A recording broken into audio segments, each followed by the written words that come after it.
जी student, तो आज हम डिस्कस करते हैं वेव फंक्शन या स्टेट फंक्शन। तो वेव फंक्शन या स्टेट फंक्शन जो है ये इसको हम एक सिंबल साई से रिप्रेजेंट करते हैं। तो function of position and time coordinate. ठीक है। तो ऑल पॉसिबल इंफॉर्मेशन जो है किसी भी फंक्शन सिस्टम की वो इस वेव फंक्शन में इंक्लूड होती है। तो वेव फंक्शन जो है ये डिड्यूस किया गया अरविंद श्रोडिंगर ने 1926।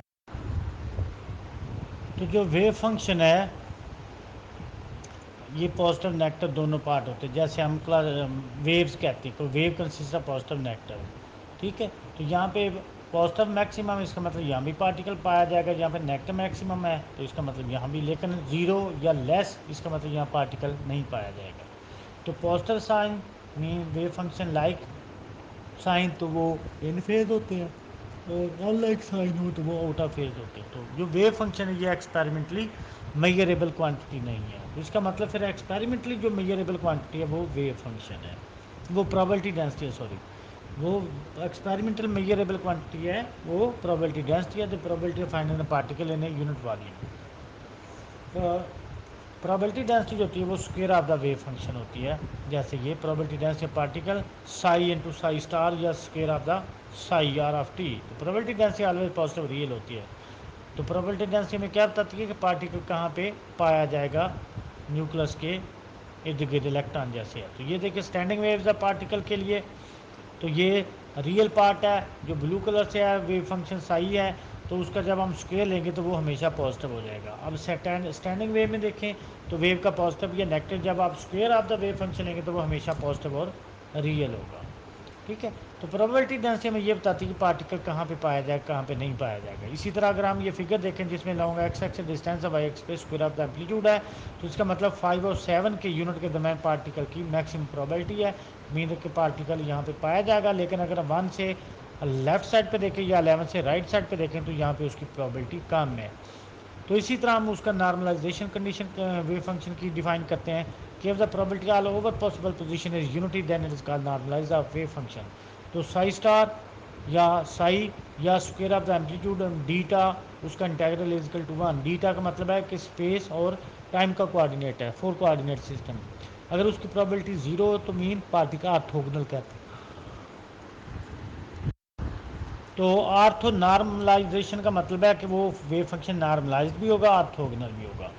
इसी तरह ऑब्जर्वेबल क्या है कि क्वांटिटी जैसे पोजीशन मोमेंटम एनर्जी है विच का one measure experimentally called observable. Classical mechanics में या क्लासिकल फिजिक्स में हम वेरिएबल लेते हैं, जैसे मैथ में लेते हैं, लेकिन क्वांटम मैकेनिक्स में वेरिएबल को हम ऑब्जर्वेबल कहते हैं। और ऑब्जर्वेबल को हम रिप्रेजेंट कर बाई ऑपरेटर से। ऑपरेटर का इंस्ट्रक्शन है जो हमें बताती है कि उसने किसी फंक्शन के ऊपर किस तरह ऑपरेट होना है। ऑपरेटर को मेंशन करने के लिए हम उसके ऊपर एक कैप डाल देते हैं।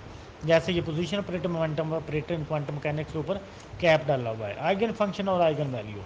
आइगन फंक्शन क्या है कि ऑपरेटर, जब कोई ऑपरेटर ए है वो किसी फंक्शन के ऊपर ऑपरेट होता है तो वो क्या देगा, वो एक आइगन वैल्यू देगा और प्लस वो फंक्शन देगा। अगर तो वो जो आउटपुट वाला फंक्शन है वो इनपुट वाला फंक्शन रिप्रोड्यूस हो जाए तो उसको हम आइगन फंक्शन कहते हैं। और जो कांस्टेंट वैल्यू जैसे capital A small F of x के ऊपर ऑपरेट हुआ तो उसने स्मॉल ए दिया। अब स्मॉल ए जो है ये कांस्टेंट है, इसको हम आइगन वैल्यू कहते हैं। ठीक है। फंक्शन आइगन फंक्शन हो भी सकता है, नहीं भी हो सकता। तो अब अगर एग्जांपल अगर आप देखें एफ ऑफ एक्स, आपके पास फंक्शन ई रेज पर आइटा के x d o d x operator है, तो जब वो उसके ऊपर ऑपरेट होगा तो इसने क्या दिया, आइटा के आइगन वैल्यू है, ई रेज पर आइटा के एक्स वो आइगन फंक्शन दिए क्योंकि ये इनपुट वाला फंक्शन है। ठीक है। इसी तरह d o d x f of x है, तो एफ ऑफ एक्स जो एक्स की 4 है तो इसमें अगर देखें 4 आइगन वैल्यू और एक्स की 3 जो है वो फंक्शन है, क्योंकि आउटपुट पे इनपुट पे जो फंक्शन है एक्स की 4 था। इसी तरह एक्सपेक्टेशन वैल्यू है, expectation value is the average value large number of dynamical variable. जैसे हम मैथमेटिक्स में एवरेज चीज़ों की लेते हैं, 2 3 4 क्वांटिटी, तो हम कैसे कैलकुलेट करते हैं, उसका एवरेज निकालते हैं। तो इसी तरह एवरेज वैल्यू की क्वांटम मैकेनिक्स में उसको एक्सपेक्टेशन वैल्यू कहते हैं, तो उसको less than greater than bracket से मेंशन करते हैं।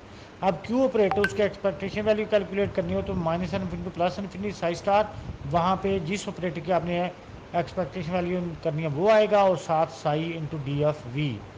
ठीक है। तो इसी तरह पोजीशन एक्स जो इसकी एक्सपेक्टेशन वैल्यू है तो वो इस इक्वेशन से अगर मोमेंटम निकालेंगे तो minus infinity plus infinity Sai star x of T. और यहाँ पर मोमेंटम की वैल्यू हम पुट करते हैं, मोमेंटम जो h over iota partial over partial x होता है, या माइनस अटैच कर पार्शियल पार्शियल एक्स और साथ psi d f psi x of t d f x. अब एक्स मैंने लिखा है मोमेंटम और पोजीशन में, एक्स ऑफ टी, तो इसका मतलब it is a one variable function along x x हम ले रहे हैं, ठीक है, वाई और जी में हम नहीं ले रहे।